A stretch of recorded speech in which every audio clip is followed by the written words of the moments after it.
see Collar Beeb.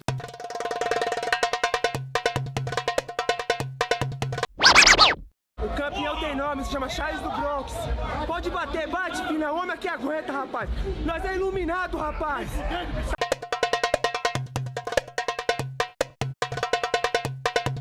Hello there, I'm Brad Lasky. Welcome to my YouTube channel. This is the Not So Casual UFC show, the show where I talk about upcoming UFC events with a slightly more casual point of view, but not too casual because real casuals are so gross.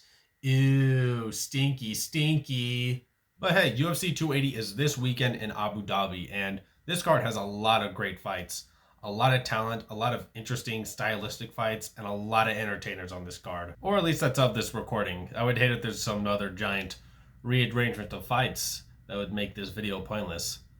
Because if so, I would not make another video about it. Anyways, for this video, I'm going to be giving my predictions on most of these fights, as well as some detailed breakdowns on the biggest fights of this card. Also, if you've seen my previous UFC videos, then you would know that I'm not good at these predictions, but I like making these videos and I have fun with them, so.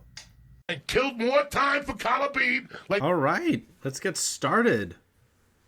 First fight of the card. Don't know who Lena Landsberg or Carol Rosa are. All right, next up, flyweight fight between Muhammad Makhachev versus Malcolm X Gordon. I believe I've seen both these guys fight before. Yes, I see. Yeah, I remember watching Makhachev on one of the UFC London cards. 7-0, only 22 years old, about the same age as me, almost. Yeah, sure. Why not? KO round 1. I think that's possible. Next fight is Abubakar Nurmagomedov versus Gadzi Umargadzayev.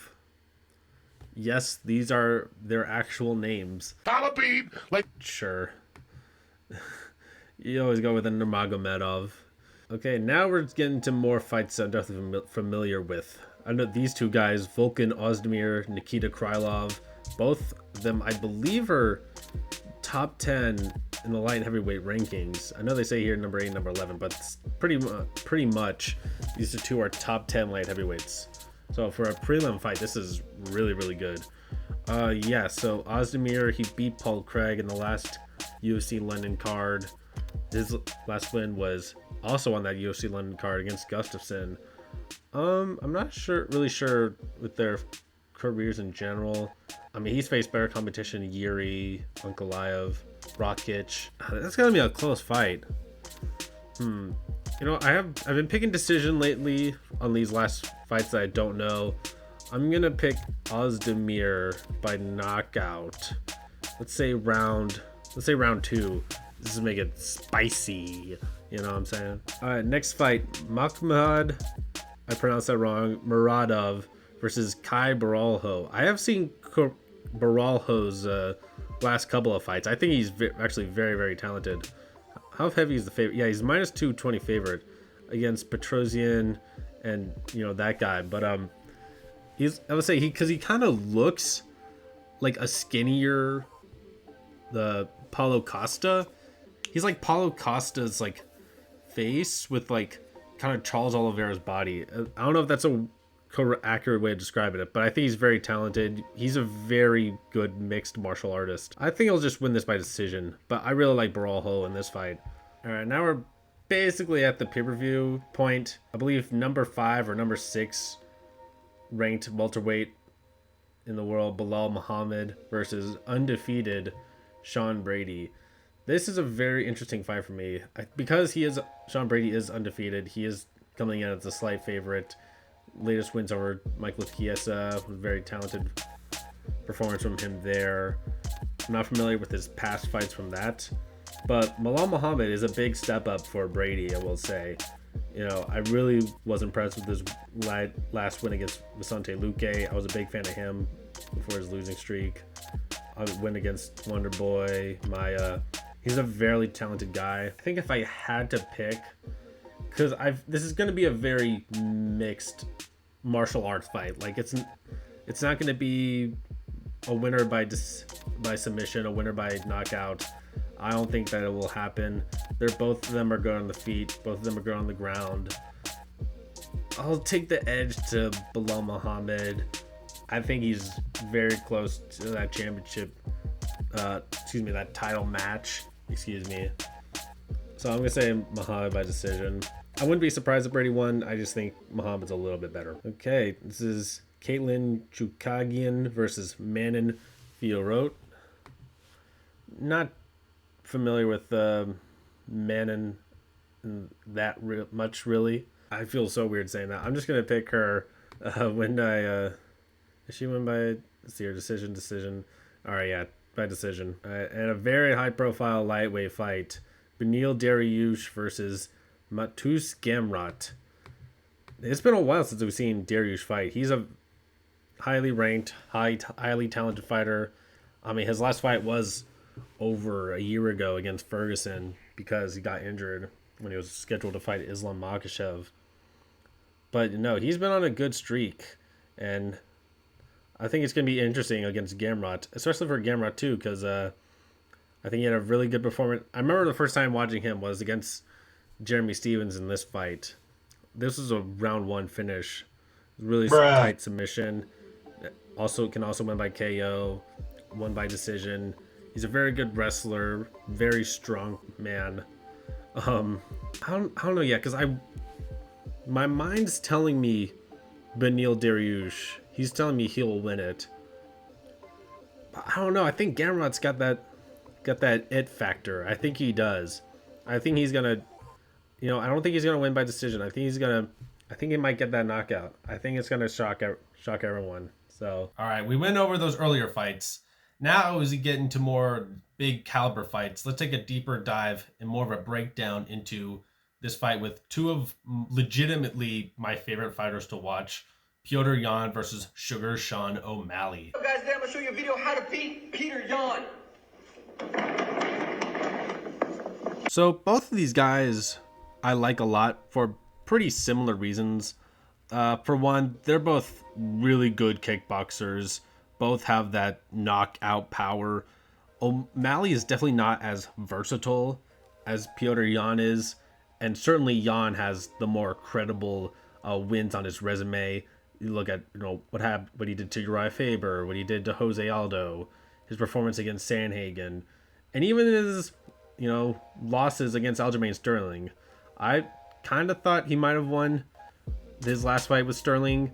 It's tough to say with that first round, but by no means is he not the first or second best bantamweight in the world, which is very interesting because he's now going up against Sean O'Malley, who he is technically 15-1. What's interesting about O'Malley is that, for one, he is taking this fight arguably very early in his MMA career. Like if this fight was like a year or even 2 years later, O'Malley would have a really good chance against Yan, because Yan's basically in his prime right now. I don't think Sugar Sean O'Malley is in his prime right now. So he's fighting one of the best bantamweights in the world in his prime. So it's gonna be a tough challenge for O'Malley to see if he can out kickbox takedown defense Yan. I don't know if that'll happen. However, I want this to happen. I want the chaos. I want the craziest outcomes to happen. So therefore,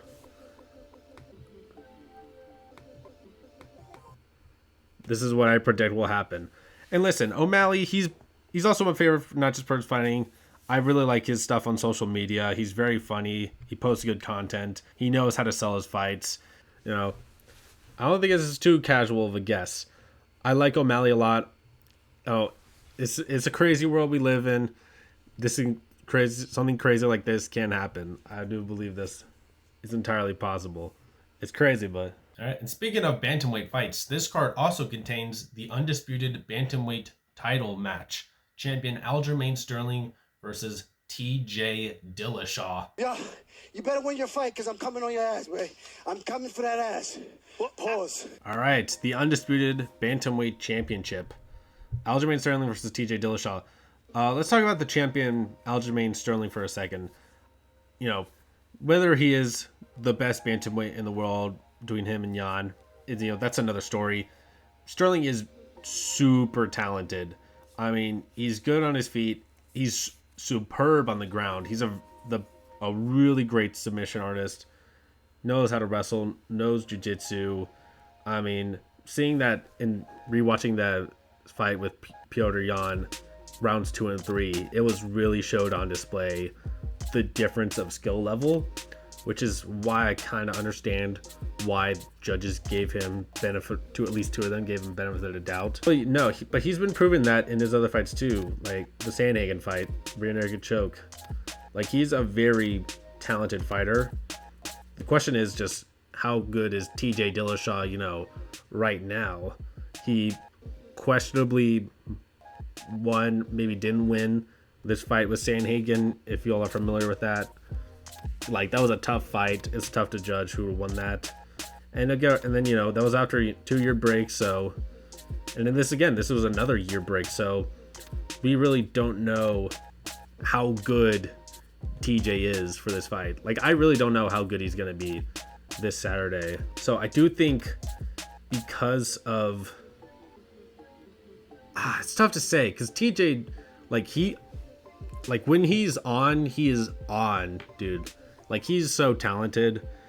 And I do think he does potentially have, if he has got a great game plan to counteract, Sterling's takedowns, Sterling's cardio. Because I think Dillashaw's cardio is really good. And it could be a factor in the later rounds, as he did lose rounds 4 and 5 against Jan. But I don't know. It's very possible Sterling can get the finish early. Like, I won't be surprised if that happens too, because that's kind of where I'm leaning towards. I'm leaning towards Sterling finishes this fight early by submission. If not, then I think TJ takes it by decision. I think for the sake of this video, I'm going to say Sterling will win by submission in a very early round. I like round 2, maybe round 3. Like, it's either this or this, in my opinion. Maybe Sterling by decision, but I think if it goes into the championship rounds, then I think Dillashaw will really shine, because that's kind of where he's really good. But yeah, this is my pick for this fight. And now for the main event, the undisputed lightweight championship of the world. Charles Oliveira versus Islam Makhachev. Hey, Dana, I want a money fight. Give me my wager. Woo! So what is it about this fight that makes it so much more interesting than past title fights? For one, it's the styles that both these guys have make this interesting. Charles Oliveira has some of the best Brazilian jiu-jitsu I've ever seen. His striking power and precision seems to get better with every fight. However, he hasn't fought anyone with nearly the grappling experience that Makhachev has. Now, Islam is a protege of Khabib. Similar to him, Islam's wrestling, submission techniques, and motor looks to be some of the best in the division. However, Islam hasn't fought anyone nearly with the power and precision that Oliveira has, at least in my opinion. So for what I think will happen, I think Islam's gonna go for the takedowns quickly. I think that he believes that he can submit Charles. But what I believe is the game changer for this fight is Oliveira's technique and his game plan. I've watched his fights against Chandler, Poirier, and Gaethje countless times. A connection I found from these fights is, yes, he does get knocked down, but he has a clear game plan that he sticks to and he designates to it for each fight. With his game plans, he's won each of these title fights with. I mean, Charles is so fluid, yet technical, yet crisp with his body and attacks that I don't know if Makhachev will have the counter plan for whatever Charles and his team will come in with. I have more faith in the pride of Team Oliveira. He is my favorite fighter. I know in the bottom of my heart that I gotta go with Charles do Bronx Oliveira, and I think it's gonna be a round 1 KO. Alright guys, thanks for watching. If you like these kind of UFC videos that I'm making, leave a like, comment who you think is gonna win. I do plan on making more of these in the future. Next UFC video will probably be on the Izzy New York November card. whatever that date is, I'll make the video coming out that week. But yeah, probably here for this outro, I got the uploads playlist somewhere around my face, as well as a subscribe button. So please do those things. Check out my other videos. I would appreciate it. Yeah. Peace. I still don't know how to do outros.